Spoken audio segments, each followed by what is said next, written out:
High বন্ধুরা, তোমরা সবাই কেমন আছো? তো দেখো বন্ধুরা, আমরা প্রতিদিন যে খাবারটা খাই, নর্মাল খাবার, সেই খাবার বানানোটা কিন্তু দেখানো হয় না, তোমাদের সাথে শেয়ারই করা হয় না।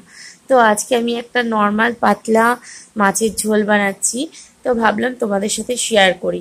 তো দেখো, আমি কড়াইতে তেল দিয়ে নিয়েছি। তো তেলটাকে ভালো করে গরম করে নিয়েছি। আর মাছগুলোকে নুন আর হলুদ দিয়ে ম্যারিনেট করে রেখেছিলাম, সেগুলো এই গরম তেলের মধ্যে দিয়ে দিলাম। তেলটা কিন্তু ভালো করে গরম হতে হবে, ঠিক আছে? তারপরে মাছগুলো দেবে, দেখবে একটা মাছও ভাঙবে না তোমাদের। তো দেখো, আমি কিন্তু একটা মাছও ভাঙেনি, দেখেছো? কেননা তেলটাকে অত্যাধিক গরম করে নিলে তারপরে মাছ দিলে, তাহলে মাছগুলো ভাঙার চান্স খুবই কম থাকে। তো দেখো, আমার প্রত্যেকটা মাছই কিন্তু গোটা গোটা উঠেছে। তো তোমরাও এরকমভাবে এই ট্রিক্সটা মানে অ্যাপ্লাই করো, দেখবে তোমাদেরও মাছ এরকম গোটা গোটা উঠবে। তো দেখো, আমি মাথাটা ভাজলাম না, মাথাটা আমি পরের দিনকে করব অন্য কিছু দিয়ে, তাই রেখে দিয়েছি। তো ওই তেলের মধ্যে আমি লম্বা লম্বা করে কেটে রেখেছিলাম আলু, সেই আলুগুলোকে ভেজে নিচ্ছি। তো মাছের ঝোলে এই আলুগুলো দেব, ঠিক আছে? তো আলুতে আমি একটু হলুদ দিয়েছি, তো হলুদ দিয়ে আলুগুলো ভেজে নিচ্ছি। তো দেখো, আলুগুলো আমার ভাজা ভাজা হয়ে গেছে, একটু হালকা হালকা লাল হয়েছে। তো এরকমভাবেই লাল লালভাবে আমি তুলে নিচ্ছি, কেননা এর থেকে বেশি ভাজলে তরকারির আলু তো ভালো লাগবে না খেতে। তাই আমি এরকম হালকা লাল লাল করে ভেজে নিয়েছি। তো এর মধ্যেই, এই তেলটাতেই আর কি, আমি দিয়ে নিলাম একটু জিরে, গোটা জিরে। তো গোটা জিরে ফোড়ন দেওয়ার পরে দেখো, আমি দিয়ে দিচ্ছি আদা বাটা। তো দেখো, আদা বাটাটাকে আমি ভালো করে ভেজে নিতে দেবো, কেননা কাঁচা আদার গন্ধ থাকলে কিন্তু কোনো তরকারির স্বাদই আসবে না। তাই আমি আদাটাকে একটু ভালো করে ভেজে নিচ্ছি। তো আদাটা ভাজা হয়ে গেছে আমার। তো এর মধ্যে আমি দিয়ে দিলাম কিছুটা চেরা কাঁচা লঙ্কা। তো পরিমাণ মতন, ঝালটা আমি কাঁচা লঙ্কা দিয়েই করছি, তাই আমি পরিমাণ মতন কাঁচা লঙ্কাটা দিয়ে দিলাম। তারপরে দিয়ে দিলাম একটু জল হালকা করে, কেননা এর মধ্যে আমি গুঁড়ো মশলাগুলো দেবো। তোমরা চাইলে গুঁড়ো মশলাগুলো একটা বাটিতে ভিজিয়ে রাখতে পারো, ভিজিয়ে সেটাও দিতে পারো। কিন্তু আমি তাড়াতাড়ির জন্য কড়াইতেই অল্প করে জল দিলাম। আমি দিয়ে দিলাম এর মধ্যে জিরের গুঁড়ো আর হলুদ গুঁড়ো।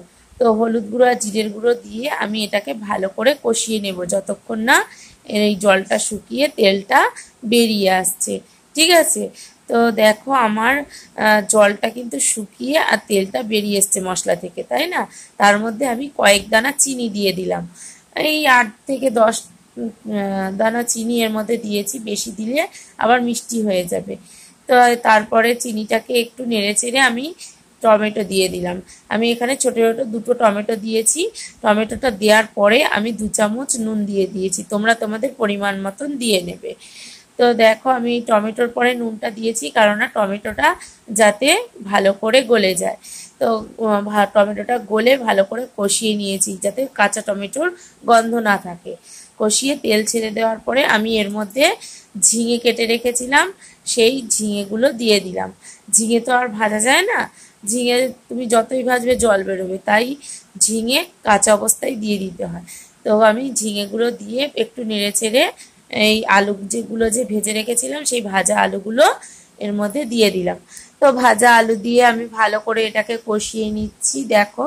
তো ভালো করে কষিয়ে কষিয়ে যখন কষানোটা হয়ে যাবে, তারপরে আমি এতে দিয়ে দেবো জল।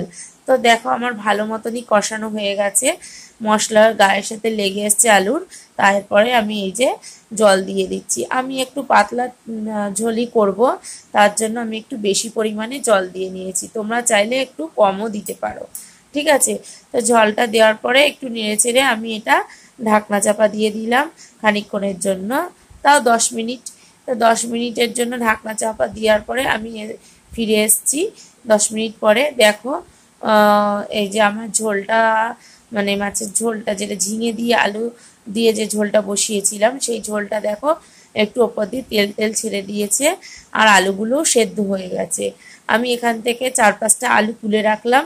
তো কি করব সেটা তোমাদের বলছি, দেখো। এই তুলে রাখার পরে আমি মাছগুলো এতে দিয়ে দিলাম। তো যেহেতু মাছের ঝোল, সেহেতু মাছটাকেও একটু ফুটাতে দিতে হবে, নাহলে ঝিঙে আলুর ঝোল লাগবে, গন্ধটা বেরোবে না মাছের। তাই আমি মাছটা দিয়ে খানিকক্ষণের জন্য ঢাকা দিয়ে রাখলাম। আর যে আলুগুলো তুলে রেখেছিলাম বাটির মধ্যে, সেগুলো একটু হাতার পেছন দিয়ে একটু ম্যাশ করে নিচ্ছি, ঠিক আছে। একটু ম্যাশ করে নিয়ে ভালো করে তারপর ঢাকনাটা তুলে, মানে ঝোলের কড়াই থেকে ঢাকনাটা তুলে আমি এর মধ্যে একটু ঝোল অ্যাড করে নেব আলুর সাথে। তারপরে এই আলুর সাথে অ্যাড করে ভালো করে মিশিয়ে নিয়ে আমি কি করব বলো তো, এই ঝোলটা ওই কড়াইয়ের মধ্যে দিয়ে দেব। দিয়ে দিলে কি হবে বলো তো, ঝোলের গাঢ়ত্বটা একটু ঘন হবে আর ঝোলটা খেতে স্বাদ হবে, ঠিক আছে। তার জন্য আমি এটা প্রায় ঝোলই দিয়ে থাকি। তো দেখো আমার মাছের ঝোল অলমোস্ট রেডি হয়ে গেছে। তো কেমন হয়েছে তোমরা অবশ্যই বাড়িতে তৈরি করে খাবে আর আমায় জানাবে। তো আজকে আসি, টাটা।